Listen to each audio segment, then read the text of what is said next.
이번 시간에는 실험 설계에 대해서 알아보겠습니다. 우리가 복잡한 사회 현상 속에 놓여 있지만 그 중에서 우리는 관심이 있는 것만 뽑아서 대부분은 영향 관계가 있는지를 연구할 겁니다. 그런 관점에서 실험 설계는 연구 목적으로 관심이 있는 요소만을 선별해서 그들 간의 인과관계를 집중적으로 관찰하고 분석하는 방법을 의미합니다. 먼저 실험 설계의 기본 조건에 대해서 알아보겠습니다. 첫 번째로 독립 변수의 조작이라는 게 있는데요. 조작이라는 그 표현 자체가 좀 부정적인 느낌이 들기는 하지만 여기서는 그런 나쁜 의미는 아니고요. 이건 실험을 위해서 하는 거니까 이런 표현을 사용합니다. 독립 변수에 변화를 준다는 의미입니다. 예를 들어서 A 호텔의 조식 가격이 3만 원인데 4만 원으로 바꿔서 조사를 해본다던가 하는 수준으로 조작을 하는 거죠. 또 다른 예를 들면 A라는 강의법으로 성적 변화를 추적해 왔다면 B라는 강의법으로 바꿔서 성적 변화를 추적한다는 것, 이런 것도 변화를 주는 것이고 조작을 한다는 의미입니다. 그래서 인위적으로 독립 변수의 종류나 변화를 시킨 후에 실험 대상에 적용해서 독립 변수의 변화가 종속 변수에 미치는 영향을 관찰할 수 있습니다. 그 다음에 외생 변수라는 용어가 있는데요. 외생 변수란 독립 변수 외에 결과 변수에 영향을 미칠 수 있는 모든 변수를 말합니다. 오직 독립 변수의 영향력을 조사하기 위해서 외생 변수가 통제되어야 됩니다. 예를 들면 호텔 안에 있는 델리의 경우에 매출에 영향을 주는 것들을 한번 생각해 보죠. 독립 변수로 생각해 보면 맛이나 종류, 향, 날씨, 요일, 국제적인 행사가 있는지 여부, 국내 이벤트가 있는지, 유행병이 있는지, 그런 등등의 아주 많은 것들이 변수가 될 수 있겠죠. 실제 연구에서는 그렇게 많은 것을 독립 변수로 정해서 연구를 하지는 않습니다. 정말 관심이 있는 것들만 독립 변수로 정해서 연구를 하고 그 나머지 것들은 외생 변수가 되는 겁니다. 다음으로는 실험 대상의 무작위화인데요. 실험 대상의 무작위화라는 것은 전체 집단에서 각 대상이 실험 대상으로 선택될 확률이 모두 동일하도록 하는 것을 말합니다. 무작위 상태에서 얻어진 결과만을 집단 전체에 일반화가 가능합니다. 여기서 무작위라는 것에 대해서 예를 들어 볼게요. 좀 오래된 연구이기는 한데요. 이 논문에서는 2004년 코엑스에서 개최된 전시회에 조사원을 투입해서 전문 조사를 했다고 되어 있고요. 표본 선정의 임의성을 보장하기 위해서 전시회에 대한 표본은 무작위 추출이 되었다고 합니다. 실제로 이런 연구 조사에서 무작위 추출을 어떻게 하는 건가면 참관한 관람객이 관람을 마치고 출구로 나갈 때 첫 번째로 출구를 나간 사람, 51번째로 출구를 나간 사람, 101번째로 나간 사람, 151번째로 나간 사람 이런 식으로 50번마다 체크를 하는 거죠. 그러니까 규칙적으로 여기서 50명마다 조사를 한다는 것이었습니다. 또는 랜덤 숫자를 미리 발생시켜서 출구를 나가는 그 숫자에 해당하는 몇 번째 사람에게 조사를 할 수도 있습니다. 실제로 무작위 추출 방법을 하는 것은 시간과 비용이 많이 듭니다. 연구원이 직접 조사를 한 것이 아니라 조사원들에게 어떻게, 어떤 방식으로, 어떤 태도로 조사를 하라고 교육을 시키고 현장에 오랜 시간을 조사를 또 실시해야 되기 때문에 시간과 비용이 많이 든다는 겁니다. 그래서 일반적으로 학위 논문을 위해서 많은 대상에게 무작위 추출 방법으로 조사하는 것은 그리 쉽지는 않습니다. 하지만 무작위로 얻어진 결과는 일반화가 가능해지기 때문에 좋은 연구 결과를 얻을 수 있습니다. 실험 설계는 실험 변수인 독립 변수와 실험 대상의 선정, 그리고 실험 효과의 측정으로 이루어집니다. x라는 독립 변수를 적용하기 전에 O0를 먼저 실험에서 측정하고 x를 시행한 후에 O1을 측정하는 실험을 하는 겁니다. 이런 실험은 시간이 흐름에 따라서 사전 그리고 사후 그렇게 두 번의 테스트를 하게 되는 겁니다. 플라시보 효과를 예를 들면 환자의 건강 상태를 확인한 다음에 가짜 약을 투입하는 거죠. 좋은 약이라고 속이는 겁니다. 가짜 약을 먹은 후에 건강 상태 결과 측정을 다시 하는 겁니다. 그 결과로 플라시보 효과가 몇 퍼센트로 나타났다고 말할 수 있는 거죠. 그 다음 예를 보겠습니다. 두 집단에서도 할 수가 있는데요. 두 개의 집단에서 두 개의 독립 변수를 가하고 그 효과를 각각 측정하는 경우를 실험하는 설계를 한 것입니다. 타당성은 정확하게 측정했는가에 대한 개념입니다. 내적 타당성과 외적 타당성이 있는데요. 먼저 내적 타당성은 측정된 결과가 실험 변수의 변화만으로 일어난 결과인가를 말하는 겁니다. 내적 타당성을 높이려면 오직 독립 변수에 의한 효과만을 정확히 추출해 낼 수 있는 그런 실험 설계가 필요합니다. 그래서 다른 외생 변수들의 통제가 되어야 하는 것이고요. 외적 타당성은 실험 결과의 일반화와 관련된 문제로 결과의 적용 대상, 시점, 상황의 확장과 관련이 있습니다. 외적 타당성을 높이기 위해서는 최대한 현실과 맞는 조건에서 실험이 이루어져야 되는데요. 내적 타당성과 외적 타당성은 서로 상충되는 것이지만 이 둘은 균형이 유지되어야 합니다. 그래서 내적 타당성도 있어야 하고 외적 타당성도 있어야 합니다. 외생 변수의 종류에 대해서 알려드리겠습니다.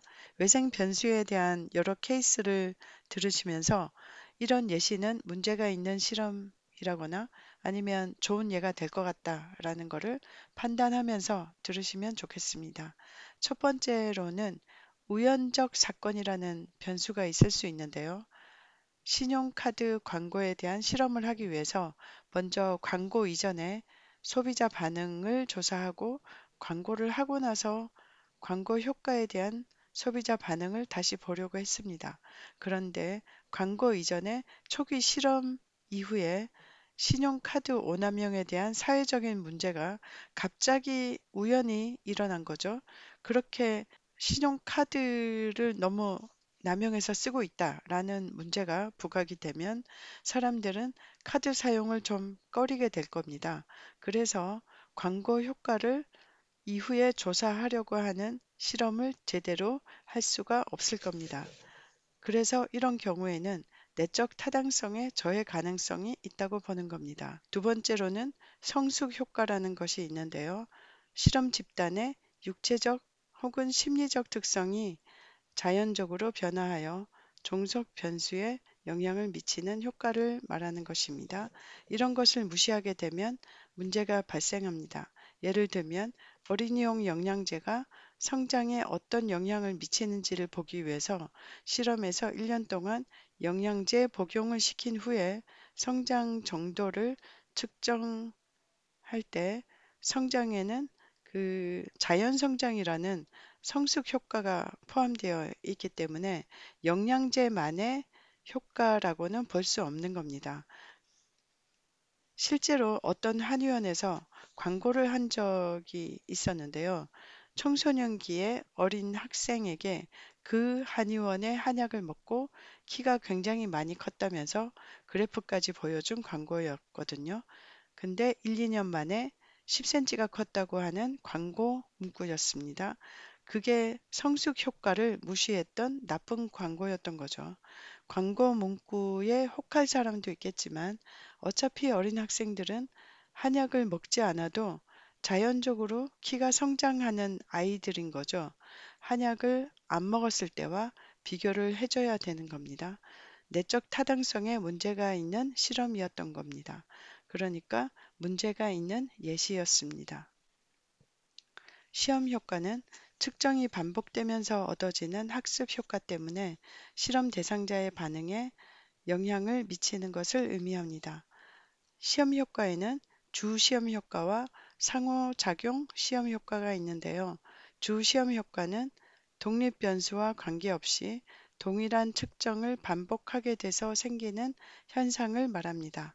이건 내적 타당성에 문제가 생기게 되는데요. 예를 들어보겠습니다. A라는 학습 방법의 효과를 증명하려는 케이스에서 토익 시험을 한 번도 본 적이 없는 사람에게 A 학습을 시킨 후에 토익 시험을 보게 하고 그 다음에 그 사람에게 A 학습을 안 한 상태에서 두 번째 토익 시험을 보게 한 것을 비교하는 것은 문제가 있습니다. 이런 경우에는 토익 시험을 한 번 본 것 자체가 큰 경험이고 또 A 학습을 한 번 경험한 적이 있기 때문에 두 번째 시험 결과는 공부하지 않고 첫 토익 시험을 보려고 하는 경우와는 매우 다른 케이스인 거죠. 두 번째로는 상호작용 시험 효과를 보겠습니다. 독립 변수의 조작을 가하기 전에 실시한 측정이 독립 변수 자체에 영향을 미치게 돼서 일어나는 현상을 말합니다. 이런 경우는 외적 타당성이 저해될 가능성이 높습니다. 예를 들면 광고 인지도 측정을 할 때 광고하기 전에 인지도를 측정하고 그 다음에 광고를 본 후에 상품에 대한 인지도를 다시 측정을 한다면 문제가 있습니다. 왜냐하면 광고 이전에 인지도를 측정할 때 측정하면서 그 상품에 대해서 잘 알게 됐기 때문입니다. 이미 알고 있는 것을 다시 측정하는 것은 문제가 있는 것이죠. 그래서 타당성이 문제가 된다는 겁니다. 이번에는 특정 수단에 변화가 생기는 경우인데요. 측정자나 측정 방법이 달라지는 경우에 측정 결과에 영향을 주는 그런 효과를 말합니다. 예를 들면 면접관이 여러 명일 때 면접관마다 태도나 말투, 측정 기준이 다른 경우에는 문제가 생깁니다. 이런 때에도 내적 타당성에 저해가 될 가능성이 있습니다. 실험 대상으로 선정된 집단이 잘못 선정돼서 측정하려는 종속 변수가 일반적이지 않은 값이 나타날 수 있습니다.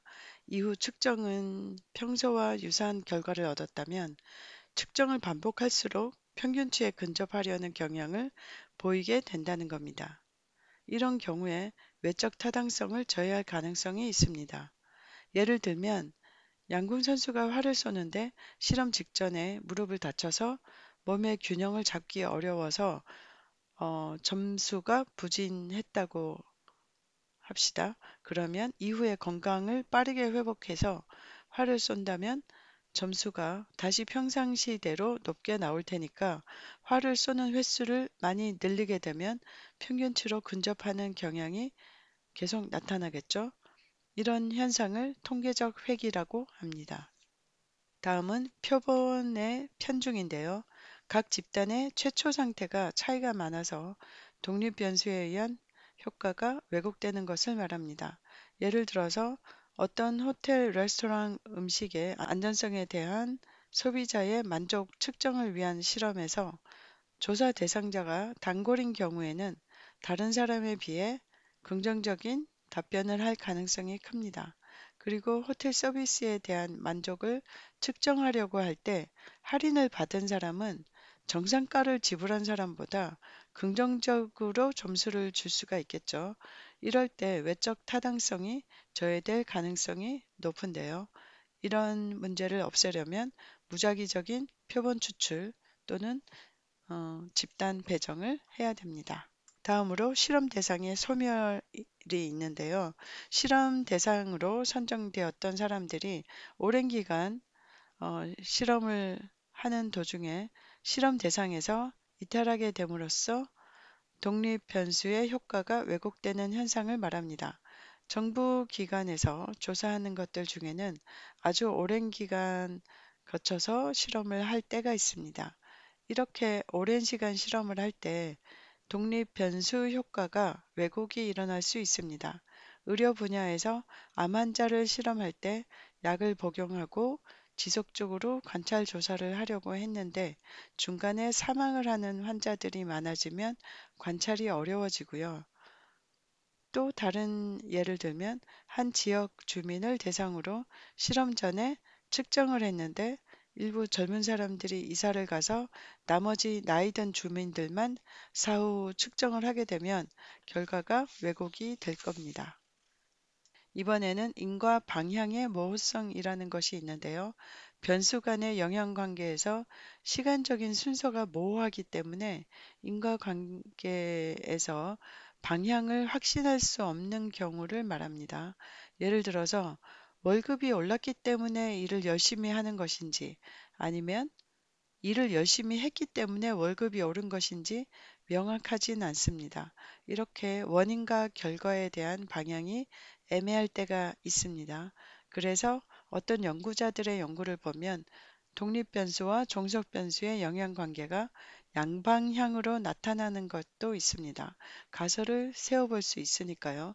여기에서 외생 변수로 인해서 중요한 문제가 생길 수 있는 몇 가지 종류를 알아보았습니다. 외생 변수의 통제 방법에 대해서 말씀드리겠습니다.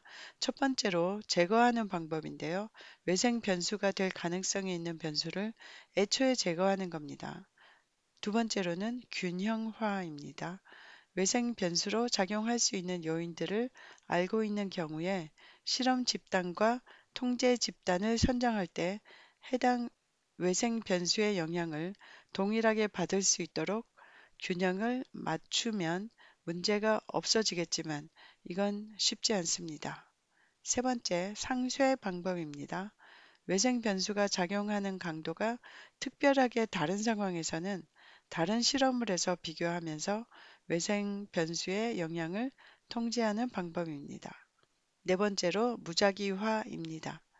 어떤 외생 변수들이 작용할지 모르는 경우에는 실험 집단과 통제 집단을 조사 대상 모집단에서 무작위로 추출함으로써 독립 변수 이외의 모든 변수들에 대한 영향력을 동일하게 하는 방법입니다.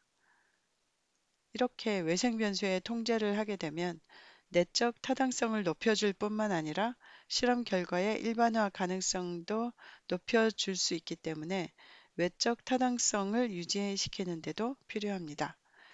네, 여기까지입니다. 수고하셨습니다.